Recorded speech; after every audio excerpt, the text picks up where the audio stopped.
Hey, this is Code Black and welcome to episode 4. Today we're going to continue with mid-intro sounds or screeches, but this time we're going to distort the hell out of some basic silence patches. So for all you people out there that were complaining that you don't have a virus TI, well, here you have it. We're going to do some really distorted sounds with silence. So in front of me I have a patch in silence. I believe it was a stock patch, but I'm not sure if I tweaked it or not at the time. But I'm going to play it to you without any effects on it so you can hear exactly what it sounds like.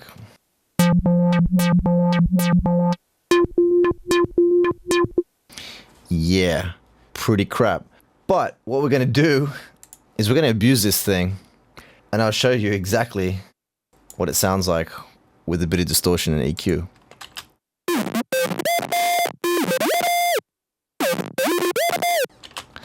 Now, I'm not sure if that sounds familiar because that eventually turned into this.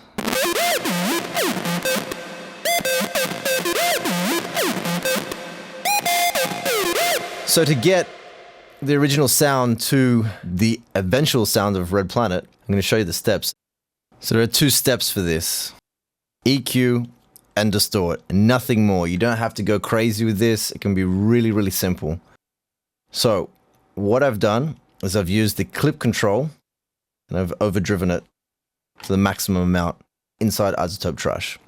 So if we listen to the patch again and we turn on distortion, pretty cool. It's already starting to come to life a little bit. What I've done over here is just a gigantic mess. You know, you can sit there and copy this, but it's not going to give you the results that you need. Play with your EQ and push it to the extremes. That's what hardstyle screeches and intro sounds are all about. It's about pushing in certain regions that will allow the distortion to get fucked up and pushed up more than what it already is.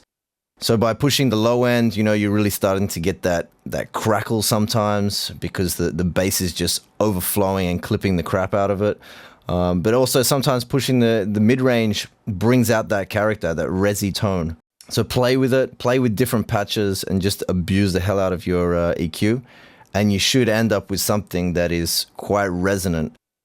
Sometimes I see guys do this and they end up with a sound that's a little bit unbalanced afterwards. So please keep in mind that when you do this, you might have to do some EQ adjustments post distortion and EQ. And for a fact, this EQ is actually sitting before distortion. So you're pushing these EQ amounts into the distortion. Okay, so now the only thing left to do is hit your keyboard.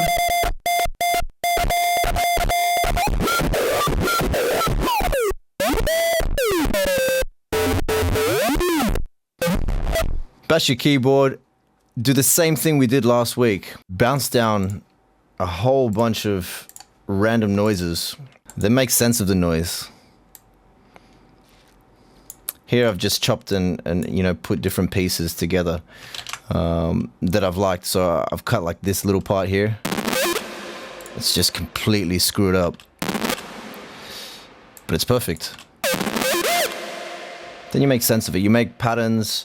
Make sure you try to get them in time as well. But also last week I taught you guys the Control-Alt-Slip.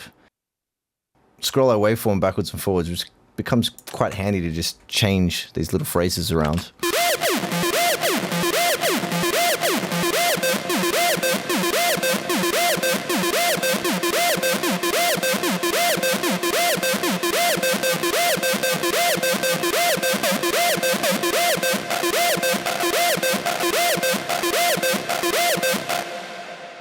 So I can jump between doing things in triplet and straight and whatever just by scrolling through this waveform and getting inspiration basically. So I hope you guys have learned something from this, and I'm going to show you a few more examples of how I've used this because I've done this technique in so many tracks. So I'm going to show you a few more, and I hope that you guys can take this, distort the crap out of your sounds, and have fun with it.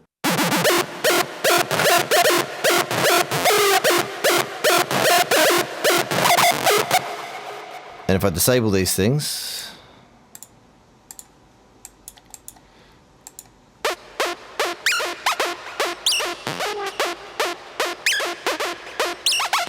that sounds stupid and ridiculous. And to be honest, you know, I actually distorted it before I started to make all these patterns.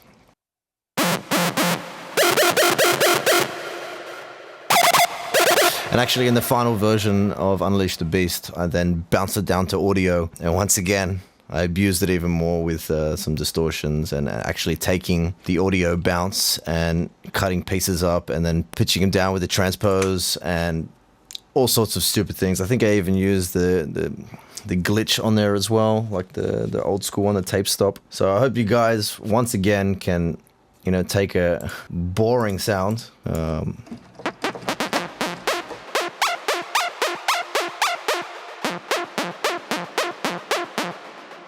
and have fun with it. Thanks for tuning in, and I'll see you guys next week.